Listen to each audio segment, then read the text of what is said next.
the terms Manvantara and Pralaya. Now, these are normally used to refer to the life of the universe, but they're often used in other contexts. There's several forms of Manvantara, but I'll start with the universe. Okay, Theosophy postulates that the universe will exist for a given period of time, and then we'll go into what's known as the Pralaya, obscuration, for a similar period of time. Now, modern science now agrees with this. It hasn't always done. Blavatsky's day, and she mentions Manvantara and the life of the universe in the Secret Doctrine, the idea that the universe will manifest and then disappear is there. But at the time, no, there was a general belief that the universe had always existed and always would exist. Gradually, with the advent of the Big Bang theory in the 1920s, modern science has come around to the view that the universe will exist and then will go into obscuration or cease to exist. I think the Pralaya possibly is not quite there with science at the moment. But the idea of successive universes is certainly there, and the multiverse.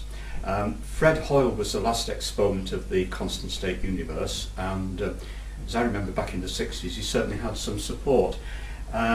That's really sort of faded away now. I don't hear much of constant state universes now, and the Big Bang theory seems to have taken over, and there certainly is the view that the universe will exist for a given period of time, although how it will end is still a speculative area with scientists.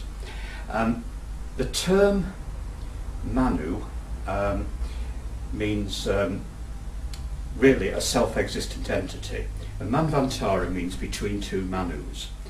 And at the beginning of the period of manifestation, you have the root Manu, starts it all off, and this seed Manu at the end, who basically closes it all down. It's followed by the Pralaya, the period of obscuration. That's quite a difficult concept for some people. I see it as, although the universe does not manifest, it still exists in potential. And as an analogy, possibly the idea of a football crowd at a football stadium may exist for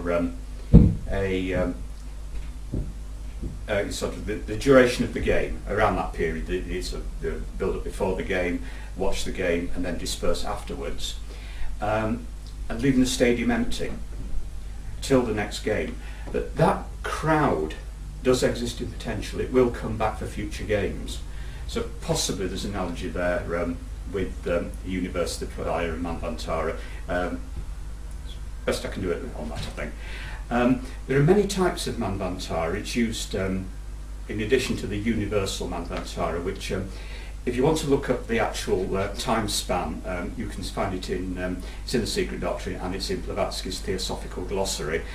These are such astronomical or exponential periods of time that we don't really bother with them in study groups because they're just incomprehensible periods of time. We just accept that these are long periods of time. It's also beyond the universal Manvantara, of course it only exists courtesy of the universal Manvantara. There is the solar system Manvantara and the Earth Manvantara. Also there are planetary Manvantaras. All the planets will have their Manvantaras within the context of the solar system Manvantara. And also the Manvantara of man. So man has his day and goes into obscuration in a similar way.